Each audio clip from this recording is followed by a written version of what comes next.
মুসলমান ভাইরা আমার কথাগুলি ঠান্ডা মাথায় বুঝবেন।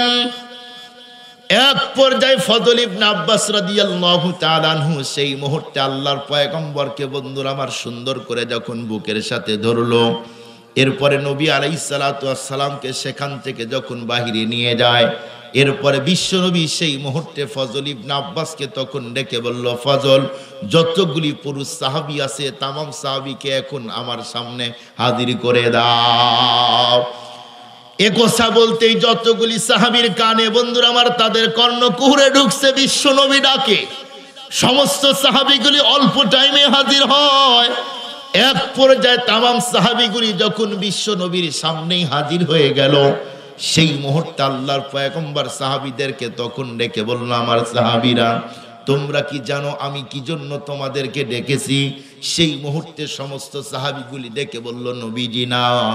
এক পর্যায়ে আল্লাহর পয়গম্বর তখন ডেকে বলল, শুনো, আমার শরীরের মধ্যে এমন এখন বন্ধুরা আমার জ্বর হয়েছে, আমার মন বলতিছে আমি মনে হয় আর বেশিক্ষণ বাঁচব না। এ কথা বলতেই অনেক সাহাবী শোনা মাত্র কান্না শুরু করলো। নবী বলে কি, এখন যদি নবীর মরণ হয় কে আমাদের কাছে থাকবে? কি বন্ধুরা আমার, কি আমাদের মাথার ছায়া হবে? সেই মুহূর্তে আল্লাহর পয়গম্বর তখন সাহাবীদেরকে বলল, আমার সাহাবীরা, আমি চলতে গিয়ে কখনো যদি তোমাদের কাছ থেকে আমি কর্জ নিয়ে থাকি, কেউ যদি আমার কাছে কোনো টাকা পাও, এই মুহূর্তেই বলো আমি বিশ্বনবী মৃত্যুর আগ মুহূর্তে সেই টাকাগুলি এখন পরিশোধ করতে চাই। এ কথা বলতেই একজন সাহাবী দাঁড়িয়ে গেল, বলল, নবীজি, আমি আপনার কাছে কর্জ পাই, আমি আপনার কাছে 3 দিরহাম পাই। সেই মুহূর্তে আল্লাহর হাবিব সাল্লাল্লাহু আলাইহি ওয়াসাল্লাম সেই মুহূর্তে তখন বলল, সাহাবী বলো দেখি কোথায় থেকে নিয়েছিলাম? এ কথা বলতেই তখন বলল, নবীজি, অমুক এক জায়গার মধ্যে আপনি এবং হযরত আলী রাদিয়াল্লাহু তাআলা আনহু শুধুমাত্র কেবলমাত্র আপনারা দুইজনই ছিলেন ওই জায়গায়, এমনটি নয়, ওই জায়গায় আমিও আপনার একদম নিকটেই ছিলাম।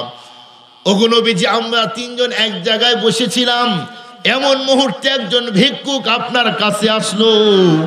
আসার পরে সেই মুহূর্তে আপনাকে বলল, নবীজি, 3 দিন ধরে কোনো খাবার খাই নাই, যদি একটু আমাকে কিছু টাকা দেন তাহলে আমার পরিবার এমনকি আমার জন্য বড় ভালো হয়। এ কথা বলতেই তখন আপনি বললেন, আমার কাছে কোনো টাকা নাই।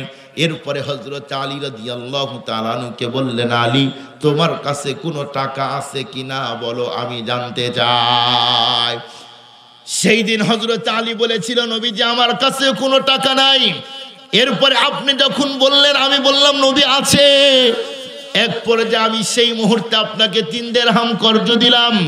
বিশ্বনবী সেই মুহূর্তে বন্ধুরা আমার ফজল ইবনে আব্বাসকে বলল, ফজল, তুমি এই মুহূর্তে আমার ঘরের মধ্যে যাও, আমার ঘরের মধ্যে দেখবে 3 দিরহাম আছে, সেখান থেকে নিয়ে এসে এই সাহাবীর হাতে দিয়ে দাও।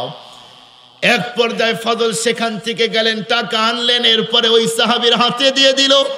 এরপরে আল্লাহর পয়গম্বর সাহাবীদেরকে ডেকে বলল, সাহাবী, আমি যদি কাউকে আমার জবান দ্বারা কষ্ট দিয়ে থাকি, এই মুহূর্তেই তোমরা তাহলে আমাকে তোমাদের জবান দ্বারা কষ্ট দিয়ে পরিশোধ করে দাও। এরপরে আল্লাহর পয়গম্বর আবার ডেকে বলল, আমার সাহাবীরা, আমি যদি কাউকে আমার পা দ্বারা কষ্ট দিয়ে থাকি, তাহলে আজকে এই মুহূর্তে তোমাদের পা দ্বারায় আমি বিশ্বনবীর শরীরে আঘাত করে বদলা নিয়ে নাও। এই 2 কথা বলার পরে কোনো সাহাবী আর দাঁড়ায় না। এরপরে নবীজি আবার বলল, আমার সাহাবীরা, আমি যদি কাউকে আমার হাত দ্বারা আঘাত করে থাকি, এই মুহূর্তে আমার বডির উপরে আঘাত করে তোমরা এর বদলা নিয়ে নাও। এমন কথা বলতেই বন্ধুরা আমার একজন সাহাবী তখন দাঁড়িয়ে গেল। এরপরে বলল, নবীজি, যুদ্ধের ময়দানে একদম আপনার নিকটবর্তী আমি ছিলাম। সেই মুহূর্তে যুদ্ধ করতে করতে আপনি যখন লাঠি ঘোরাইতেছিলেন, এত জোরে আমার পিঠের উপরে আঘাত লেগেছিল, আমি সহ্য করতে পারি না। ওগো নবীজি, আপনি সেই দিন আমারে আঘাত করেছিলেন, এর বদলা নিতে চাই। নবীজি তখন ফজলকে ডেকে বলল, ফজল কই, এদিকে আয়। এক পর্যায়ে ফজল ইবনে আব্বাস যখন নবীজির সামনে হাজির হলো, সেই মুহূর্তে বিশ্ব নবী বন্ধুরা আমার ফজল ইবনে আব্বাসকে ডেকে বলল, ফজল, এই মুহূর্তে তুমি আমার কন্যা ফাতেমার ঘরে যাও, কারণ হলো আমি যুদ্ধের ময়দানে যেই লাঠি ব্যবহার করতাম সেই লাঠি আমার ঘরে নাই, ওই লাঠি আমার কন্যা হযরতে ফাতেমার ঘরে আছে। এ কথা বলেই যখন হযরতে ফজলকে যখন পাঠিয়ে দিল, ফজল হাঁটি হাঁটি পা পা করে ফাতেমার বাসায় যায়। যাওয়ার পরে যখন দরজার ভিতরে আওয়াজ দেয়, সেই মুহূর্তে বন্ধুরা আমার হযরতে ফাতেমা রাদিয়াল্লাহু তাআলা আনহা এক পর্যায়ে বন্ধুরা আমার পর্দা মেনটেন করে যখন পর্দা বন্ধুরা আমার দরজা খুলে দিল, সেই মুহূর্তে বলল, ফজল তুমি বলো দেখি এই টাইমে কেন আসছো? এ কথা বলতেই তখন বলল, শুনো তাহলে নবী আলাইহিস সালাতু ওয়াস সালাম পাঠাইছে, এখন সেই যুদ্ধের লাঠিটা দাও। ফাতেমা তখন ডেকে বলল, ফজল আমার বাবার শরীরে তো এখন সাংঘাতিক জ্বর, আব্বু এখন লাঠি দিয়ে কি করবে? শুধুমাত্র বন্ধুরা আমার বাবার গায়ে জ্বর চাই নয়, আমার আব্বু এখন লাঠি দিয়ে কি করবে? এখন তো যুদ্ধের মৌসুম নয়। এ কথা বলতেই তখন বন্ধুরা আমার হযরতে ফাতেমা ডেকে বলল, আব্বু লাঠি দিয়ে কি করবে? ফজল ইবনে আব্বাস তখন ডেকে বলল, শুনো নবী আলাইহিস সালাতু ওয়াস সালাম তামাম সাহাবীদেরকে ডেকে এমন এমন কথা বলতিছে, এখন নবীজির পিঠের উপরে একজন সাহাবী ওই যুদ্ধের লাঠি দিয়ে আঘাত করতে চায়। হযরতে ফাতেমা যখন শুনেছে এই যুদ্ধের লাঠি দ্বারা তার বাবার শরীরে আঘাত করবে, ফাতেমা কোনো অবস্থাতেই বন্ধুরা আমার নিজেকে কন্ট্রোল করতে পারল না। এরপরেও লাঠি বন্ধুরা আমার ফজলের হাতের মধ্যে দিতে চায় না। কি করবে? আব্বু তো এখন বলেছে, আল্লাহর পয়গম্বর তো বলেছে। এক পর্যায়ে ফাতেমা ঘরের মধ্যে গেলেন, ঘরের মধ্যে হতে সেই যুদ্ধের লাঠি বন্ধুরা আমার বের করে নিয়ে আসলো। ফজলকে ডেকে বলল, ফজল এই যে যুদ্ধের লাঠি নাও। ফজল যখন যুদ্ধের লাঠি হাতে নিল, এরপরে ফজল ইবনে আব্বাস যখন নবীর দিকে যাইতিছে, চোখের পানিগুলো ছেড়ে আল্লাহকে ডেকে বলছে, আল্লাহ যেই নবীর শরীরের উপরে তুমি সূর্যের তাপ দেওয়া হারাম করে দিয়েছো, যেই নবীর শরীরের উপরে মশা মাছি পড়া হারাম করে দিয়েছো, সেই নবীর পিঠের উপরে একজন সাহাবী মারবে, তা কখনোই মারা যায় না। এমন গুলি বন্ধুরা আমার কথা আল্লাহর সাথে যখন বলতিছে আর যাইতিছে, এদিক দিয়ে ফাতেমা তার সন্তান বন্ধুরা আমার হাসান আর হুসাইনকে ডাকলো। হাসান আর হুসাইনকে ডেকে বলল, কই তোরা একটু এদিকে আয়।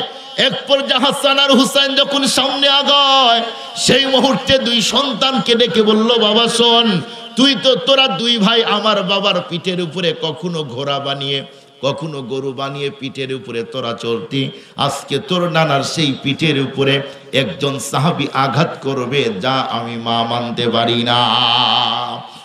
বাবা তোরা এই মুহূর্তে দুই ভাই যা, যতক্ষণ পর্যন্ত তোদের বডিতে নিঃশ্বাস আপ ডাউন করে, ততক্ষণ পর্যন্ত কোনো অবস্থাতেই যেন তোদের নানার পিঠে আঘাত না পড়ে। এক পর্যায়ে হাসান আর হুসাইন বন্ধুরা আমার দৌড়াইতেছিল, একবার উঠে আবার পরে, আবার উঠে আবার পরে। এভাবে যখন হাসান আর হুসাইন নবীর দিকে যায়, এর আগেই ফজল বিশ্ব নবীর কাছে হাজির হলো।